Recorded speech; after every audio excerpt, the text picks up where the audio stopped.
अस्सलामुअलैकुम dear students. तो आज के इस लेक्चर में 11th क्लास मैथ की जो न्यू बुक है नेशनल बुक फाउंडेशन की, इसकी एक्सरसाइज 4.6 का मैं सोल्यूशन करवाऊंगी। तो स्टार्ट करते हैं। 4.6 इसमें ये कहा गया है हार्मोनिक सीक्वेंस से रिलेटेड क्वेश्चन करें। इससे प्रीवियस एक्सरसाइजेज में हम अरिथमेटिक सीक्वेंस और ज्योमेट्रिक सीक्वेंस को पढ़ चुके हैं। नेक्स्ट हम पढ़ेंगे हार्मोनिक सीक्वेंस। तो सबसे पहले इसमें जो बेसिक कॉन्सेप्ट हैं, कुछ बेसिक डेफिनेशंस हैं, उसको देखते हैं। नेक्स्ट फिर क्वेश्चंस को आगे स्टार्ट करते हैं। अब इसमें हार्मोनिक सीक्वेंस जिसको एचपी कहते हैं, इसको पढ़ेंगे। हार्मोनिक सीक्वेंस का कोई अपना प्रॉपर फार्मूला नहीं है। बेसिकली ये एपी का अरिथमेटिक प्रोग्रेशन या अरिथमेटिक सीक्वेंस जिसको हम कहते हैं उसका रेसिप्रोकल है। तो मैंने यहाँ पे ये लिखा है, reciprocal of AP is called HP. तो एपी का जो रेसिप्रोकल होता है उसी को हम एचपी कहते हैं। जैसे कि अब मैं यहाँ पे एक सीक्वेंस ले लूँ, ये 4, 8, 12 अप टू सोन, ये एक एपी सीक्वेंस है।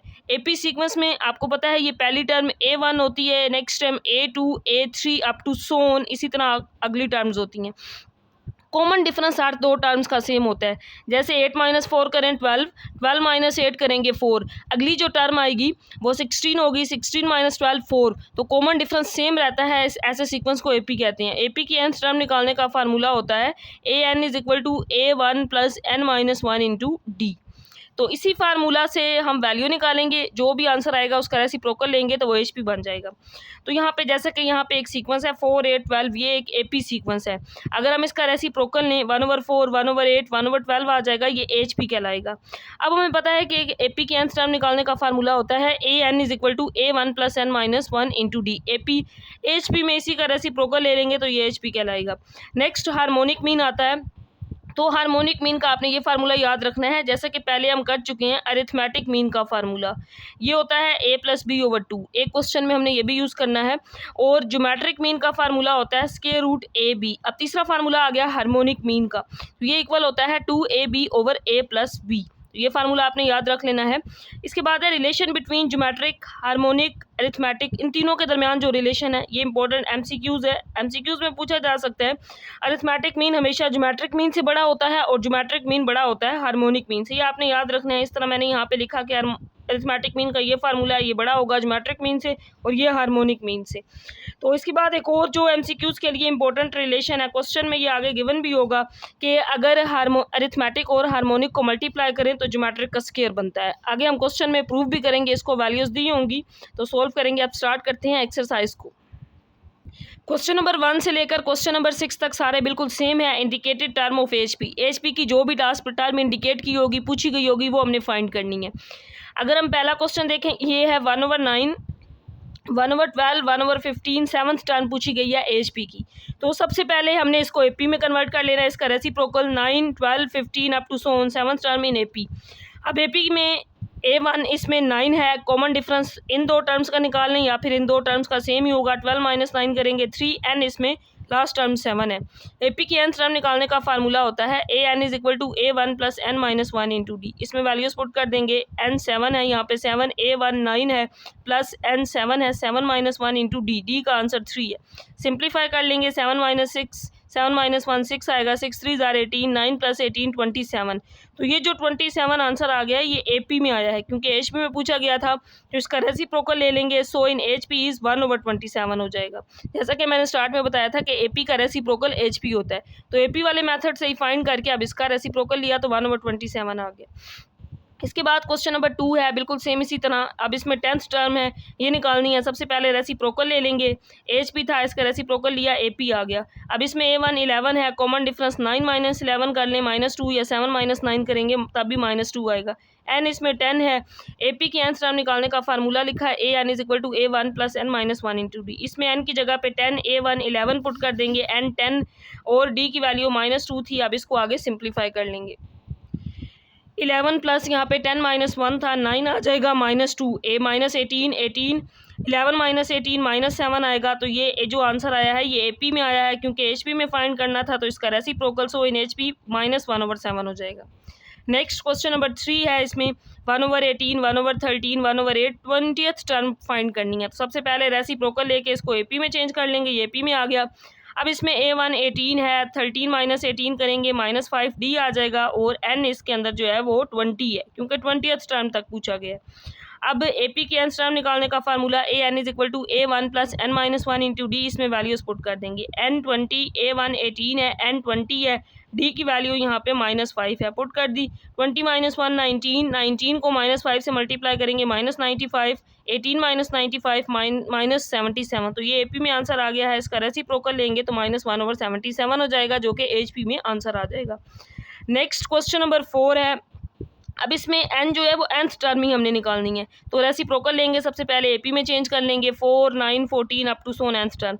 अब इसमें A1 4 है और D 9 माइनस 4 जो कि 5 है, और n इसके अंदर n ही है क्योंकि nth टर्म है, तो n ही होगा। अब AP की nth टर्म का फार्मूला लिख के इन वैल्यूज़ को उसमें पुट कर देंगे।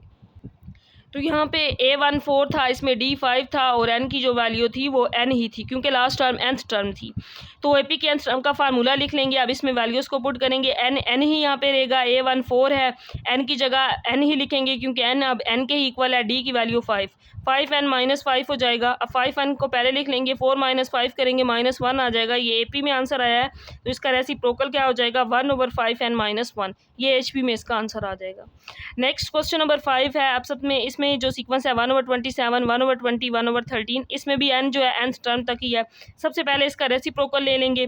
अब इसमें A1 27 है, D 20 -27 करेंगे -7 आ जाएगा, और n की वैल्यू इसमें भी n ही रहेगी। अब AP की nth टर्म का फार्मूला लिखेंगे। अब इसमें वैल्यूज पुट कर देंगे। A1 27 है, n ही रहेगा, n-1, D यहाँ पे -7 था, पुट कर दिया। -7n माइनस ये +7 हो जाएगा। 27 में 7 ऐड कर देंगे, 34 आ जाएगा -7n, तो ये AP में आ गया है। सो इन HP इसका रेसिप्रोकल हो जाएगा HP में 1/34 -7n। के बाद है क्वेश्चन नंबर 6। तो क्वेश्चन 1 से 6 तक बिल्कुल सेम थे। अब इसमें 1/2 यहाँ पे ये मिक्स फ्रैक्शन में है, 2 × 1/2, 1/3 मिक्स फ्रैक्शन में 1/2 up to so on nth term. तो सबसे पहले इसको सिंप्लीफाई करेंगे। 2 2s are 4, 4 में 1 ऐड करेंगे, 5/2, 3 2s are 6, 6 और 1 7/2 आ जाएगा nth टर्म। अब यहाँ पे ये क्योंकि बटे में वैल्यू है, इसको ऊपर ले जाएंगे तो 2/5 हो जाएगा, ये ऊपर जाएगा तो 2/7 हो जाएगा, ये 7 up to so nth term तक। अब इसका क्योंकि ये HP है, AP में चेंज करके सोल्व करना है हमने, तो इसका रेसिप्रोकल 2 हो जाएगा, इसका रेसिप्रोकल 5/2, 3 का 1/3 का रेसिप्रोकल 3, 7/2 हो जाएगा इसका रेसिप्रोकल। ये AP में आ गया क्योंकि ये सीक्वेंस तो पहले HP में था, सोल्व करना है हमने AP में, तो AP में ये वैल्यू आ गई। अब इसमें A1 2 है, D क्या होगा, A2 माइनस A1 होगा, 5/2 -2 कर लेंगे, एलसीएम ले लेंगे, 5 2 2s are 4, 1/2 आ जाएगा। अब AP की nth टर्म निकालने का फार्मूला लिख लेंगे। AN is equal to A1 plus n-1 into D. A1 यहाँ पे 2 पुट कर देंगे, n ही रहेगा, D की जगह पे 1/2 पुट कर देंगे, तो ये n-1/2 हो जाएगा। अब इसका एलसीएम ले लेंगे, 2 2s are 4, और यहाँ पे n-1 ही आ जाएगा, तो 4 -1 करेंगे, 3 + n/2, ये AP में आ गया क्योंकि HP में फाइंड करना था, तो इसका रेसिप्रोकल 1/AN, तो ये क्या हो जाएगा 1/3 + n/2, या डायरेक्ट भी लिख सकते हैं 2/n+3। AP था तो HP में इसका रेसिप्रोकल 2/n+3 हो जाएगा। और इसके बाद नेक्स्ट क्वेश्चन नंबर 7 है। इसमें यह कहा गया है find the 14th term of HP। ये HP सीक्वेंस है, इसकी 14th टर्म फाइंड करें। तो सबसे पहले इसको AP में कन्वर्ट कर लेंगे, इसका रेसिप्रोकल 4 हो जाएगा, 7 10 13 up to so in AP। अब इसमें A1 4 है, D कॉमन डिफरेंस इन दो टर्म्स का निकाल लें, या फिर इन दो टर्म्स का, या पहली दो टर्म्स का, ये आपकी अपनी मर्जी है क्योंकि AP सीक्वेंस में कॉमन डिफरेंस सेम होता है। तो 7 - 4 कर लेंगे, 3n, इसमें 14th टर्म पूछी गई है तो 14 है। अब AP की nth टर्म का फार्मूला लिख लेंगे, इसके अंदर वैल्यूज़ को पुट कर देंगे। n 14 है, A1 4 है, यहाँ पे n की जगह पे 14 - 1, और D की वैल्यू 3 है, यहाँ पे 3 पुट कर देंगे। 4 इसी तरह आ जाएगा, 14 - 1 13, 13 3s are 39 में 4 ऐड कर देंगे, 43, ये आ गई है AP में इसका आंसर 14th टर्म। तो HP में कन्वर्ट करेंगे तो 1/43 हो जाएगा इसका आंसर। इसके बाद सेम क्वेश्चन नंबर 8 है, 7 4 1 इन अरिथमेटिक सीक्वेंस। अब पहले HP होता था, हम कन्वर्ट इसमें करते थे, अब ये फॉर्म खुद से बना के दी गई है, AP सीक्वेंस दिया गया है। Find 17th term of HP। तो 17th टर्म फाइंड करनी है HP की, तो इसमें AP सीक्वेंस दिया गया है, इसी तरह लिख लेंगे क्योंकि अगर HP होता तब भी हम AP ही पहले बनाते, तो इसमें AP बना हुआ है। इसमें A1 7 है, 4 - 7 करेंगे, -3 कॉमन डिफरेंस आ जाएगा, n इसमें 17 है। AP की nth टर्म का फार्मूला लिखेंगे, यहाँ पे वैल्यूज़ को पुट कर देंगे, n 17, A1 7 है, n 17 है, D की वैल्यू -3 है, इसको पुट कर देंगे। 17 - 1 ये बनता है 16, 16 3s are -48 हो जाएगा। क्योंकि यहाँ माइनस था, तो -7 -48 करेंगे -41, ये AP में आंसर आ गया क्योंकि हमने HP में फाइंड करना था, तो इसका रेसिप्रोकल लेंगे -1/41 हो जाएगा। इसके बाद नेक्स्ट क्वेश्चन नंबर 9 है, find the 8th term in HP। तो ये एक सीक्वेंस दिया गया है, HP में इसकी 8th टर्म निकालनी है।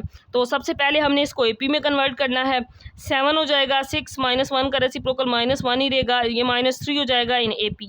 अगर हम यहाँ पे देखें कॉमन डिफरेंस, तो 6 -7 करेंगे -1 आएगा, लेकिन -1 -6 तो -7 बनता है, तो ये इसमें कॉमन डिफरेंस D ही सेम नहीं रहता।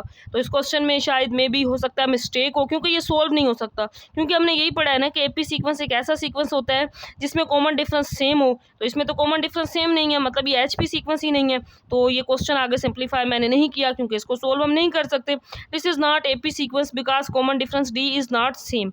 तो इस पूरे सीक्वेंस के अंदर कॉमन डिफरेंस सेम नहीं है, इस वजह से इसको सिंप्लीफाई नहीं किया जा सकता। ये AP सीक्वेंस नहीं है, हो सकता है कोई मिस्टेक हो, ये AP बनता तो फिर हम इसमें 8th टर्म भी फाइंड कर सकते थे HP में कन्वर्ट करके इसको।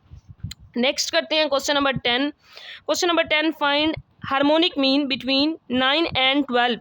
आल्सो शो डैट अरिथमेटिक और हार्मोनिक को मल्टीप्लाई करें तो वो ज्योमेट्रिक स्क्वायर के इक्वल बने। तो पहले इस पार्ट को सोल्व करते हैं। हमने हार्मोनिक मीन फाइंड करना है, A 9 है और B 11 है। तो सबसे पहले लिख लेंगे A 9 है, B 11 है। हार्मोनिक मीन का फार्मूला जो कि मैंने स्टार्ट में बताया था 2AB/A + B होता है। अब इसमें वैल्यूज पुट कर देंगे, A 9 B 11 है, यहाँ पे पुट करके सिंप्लीफाई कर लेंगे, मल्टीप्लाई करेंगे 198 और यहाँ पे 20। तो 2 में कटिंग कर लेंगे, 2 1 ज़ा 2, 2 2 ज़ा 0, 2 9 ज़ा 18 और 2 10 ज़ा 20 हो गया ना, यहाँ पे 2 9 ज़ा 18, यहाँ फिर एक आ गया और 2 9 ज़ा 18, तो 99/10 डिवाइड करके भी पॉइंट्स में आंसर आता है, लिख सकते हैं, बट इस फॉर्म में लिख लेंगे ताकि हमने आगे क्योंकि वैल्यूज पुट करनी है, सोल्व करना आसान हो, तो मैंने इसको आगे पॉइंट्स में नहीं लिखा। हार्मोनिक मीन का आंसर आ गया है 99/10। अब क्वेश्चन के अंदर ये प्रूव करना है कि हार्मोनिक अरिथमेटिक मीन और हार्मोनिक मीन दोनों फाइंड करने हैं, मल्टीप्लाई करना है, ज्योमेट्रिक मीन भी फाइंड करना है। यहाँ पे वैल्यूज पुट करेंगे तो ये कंडीशन सेटिस्फाई होनी चाहिए। तो इस कंडीशन को आप प्रूव करते हैं। अरिथमेटिक मीन का फार्मूला होता है A+B/2। A और B दोनों गिवन थे, 9 + 11/2 करेंगे 20/2, 2 10 ज़ा 20, अरिथमेटिक मीन का आंसर 10 आ जाएगा। अब ज्योमेट्रिक मीन फाइंड कर लेंगे जो कि स्क्वायर रूट AB होता है, मैंने स्टार्ट में भी ये फार्मूला बताया था। तो 9 × 11 करेंगे 99 आ जाएगा। अब ये कंडीशन प्रूव करनी है तो इसके अंदर वैल्यूज पुट कर देंगे, अरिथमेटिक मीन 10, हार्मोनिक मीन 99/10 और ज्योमेट्रिक मीन यहाँ पे फाइंड किया है 99। यहाँ पे इसका स्क्वायर था तो स्क्वायर ले लेंगे, ये स्क्वायर इसके रूट से कैंसिल आउट, यहाँ 99 रह जाएगा, यहाँ पे 10 कैंसिल आउट हो जाएगा 99, तो दोनों साइड्स का आंसर बिल्कुल सेम आ जाएगा। यही हमने प्रूव करना था। इसके बाद नेक्स्ट क्वेश्चन नंबर 11 है, find harmonic mean between 2/3 and 4/7। तो इन दोनों के दरमियान हार्मोनिक मीन फाइंड करें। A भी गिवन है, B भी गिवन है। हार्मोनिक मीन का फार्मूला होता है 2AB/A + B। तो यहाँ पे वैल्यूज पुट कर देंगे, 2 A की वैल्यू 2/3, B की वैल्यू 4/7, A 2/3 + 4/7। ऊपर तो जस्ट मल्टीप्लाई, 4 2 ज़ा 8, 8 2 ज़ा 16, 7 3 ज़ा 21, 16/21। यहाँ पे एलसीएम लेंगे, 7 3 ज़ा 21 एलसीएम आएगा। 3 का टेबल पढ़ना है कि 21 आई 3, 7 ज़ा 21, 7 2 ज़ा 14, 7 3 ज़ा 21 और 4 3 ज़ा 12। 21 तो कट जाएगा इसमें 16 और इन दोनों को 14 और 12 को ऐड करेंगे तो 26 आ जाएगा। अब 2 के टेबल में इसकी कटिंग कर सकते हैं, 2 8 ज़ा 16, 2 1 ज़ा 2, 2 3 ज़ा 6, तो 8/13 इसका आंसर आ जाएगा। इसके बाद लास्ट क्वेश्चन है question number 12, find 4 harmonic mean between 1/3 and 1/11। 4 harmonic mean find करने हैं हमने, तो हम उन चारों हार्मोनिक मीन को लेट कर लेते हैं कि वो H1 H2 H3 H4 ये 4 हार्मोनिक मीन है किस किस के दरमियान, 1/3 and 1/11 के दरमियान। तो ये 4 हार्मोनिक मीन हमने फाइंड करने हैं। सबसे पहले इनको लेट कर लेंगे। अब यहाँ पे HP सीक्वेंस बनाते हैं, 1/3, 1/H1, 1/H2, 1/H3, 1/H4, 1/11 up to so on in HP। ये HP सीक्वेंस बन गया। सिंप्लीफाई HP को इसी तरीके से हम करते हैं कि हम पहले AP बनाते हैं, तो यहाँ पे इसको AP में कन्वर्ट करते हैं, रेसिप्रोकल 3 हो जाएगा। अब यहाँ पे ये A1 इसका रेसिप्रोकल लेना चाहें तो इसको A2 लिख सकते हैं, ये A3 A4 A5 या A6 या इस तरह H1 H2, ये आपकी अपनी मर्जी है। तो ये AP में सीक्वेंस आ गया। अब इसमें A1 जो है ये 3 है। अब इसमें दूसरी एक तो हमें ये पहली टर्म पता है और फिर हमें ये टर्म पता है। अब हम देखते हैं कि ये कितनी टर्म बनती है, A1 A2 A3 A4 A5, यानी कि ये A6 है। तो A6 इसमें 11 है। दो टर्म्स ही हमें पता है ना, तो हम इन दो टर्म्स से पहले A1 और D हमें पता चल जाए तो फिर हम सारी टर्म्स निकाल सकते हैं AP के nth टर्म वाले फार्मूला से, जैसा कि मैंने स्टार्ट में बताया था जब AP के क्वेश्चंस किए थे। तो सेम उसी तरह है। अब यहाँ पे ये टर्म हमें पता है, इसको लिख लेंगे A6 11 है। अब AP के nth टर्म का फार्मूला लिखेंगे AN is equal to A1 plus N minus 1 into D। इसमें पुट करेंगे N इसमें 6 है, A1 जो है 3 है, N यहाँ पे 6 माइनस 1 इंटू D की कोई वैल्यू नहीं है, D इसी तरह लिख लेंगे। A6 11 है, इसकी वैल्यू पुट कर देंगे और 6 माइनस 1 ये 5D हो जाएगा, 3 को इस साइड पे ले आएंगे माइनस हो जाएगा, 11 माइनस 3 8 और is equal to 5D। So D की जो वैल्यू है यहाँ से आ गई है 8/5। तो अब हमारे पास A1 जो है ये 3 भी आ गया है, A1 3 और D भी आ गया है। तो अब हमने बाकी ये जो सारे हार्मोनिक मीन्स है ना ये निकालने हैं, यानी कि हमने A2 A3 A4 A5 A6 निकालना है AP वाले फार्मूला से। बाद में इसका जब रेसिप्रोकल लेंगे तो वो HP बन जाएगा। तो अब यहाँ पे N1 यानी कि A1 तो हमने निकाला हुआ है, अब A2 निकालना है ना, तो इस फार्मूला के अंदर ही यहाँ पे मैं लिख देती हूँ AN is equal to A1 plus N minus 1 into D। Second term निकालनी है ना A2, तो N2 पुट कर देंगे, यहाँ पे A2 आ जाएगा A1 2 माइनस 1, D की वैल्यू 8/5। सिंप्लीफाई करेंगे A1 3, यहाँ पे 8/5, 5 3 ज़ार 15, 15 प्लस 8 23/5 आ जाएगा। अब इसी में यहाँ पे N की जगह पे 3 पुट कर देंगे, तो 3 माइनस 1 यहाँ पे 2 आ जाएगा, D की वैल्यू पुट करेंगे, सिंप्लीफाई करेंगे 31/5 आ जाएगा। अब N4 पुट करेंगे, यहाँ पे A4 आ जाएगा, A1 4 माइनस 1 3 हो जाएगा, फिर D की वैल्यू 8/5, 5 3 ज़ार 15, 8 3 ज़ार 24 ऐड करेंगे 39/5। तो हमने फाइंड करना है इसको A5 तक, तो हमने A4 फाइंड कर लिया है। अब नेक्स्ट N की वैल्यू इसके अंदर 5 पुट करके सिंप्लीफाई करना है। तो अब यहाँ पे N5 पुट कर देंगे, A5 A1 3 प्लस 5 माइनस 1 यहाँ पे 4, D की वैल्यू पुट की है, 5 3 ज़ार 15, 8 4 ज़ार 32 ऐड करेंगे 47/5। तो मैंने इन आंसर्स को यहाँ पे लिख लिया है। A1 3, A2 हमने फाइंड किया है, इसका रेसिप्रोकल H1 हो जाएगा 5/23, इसका रेसिप्रोकल 5/31 हो जाएगा, इसी तरह इन सब का रेसिप्रोकल ये आ जाएगा।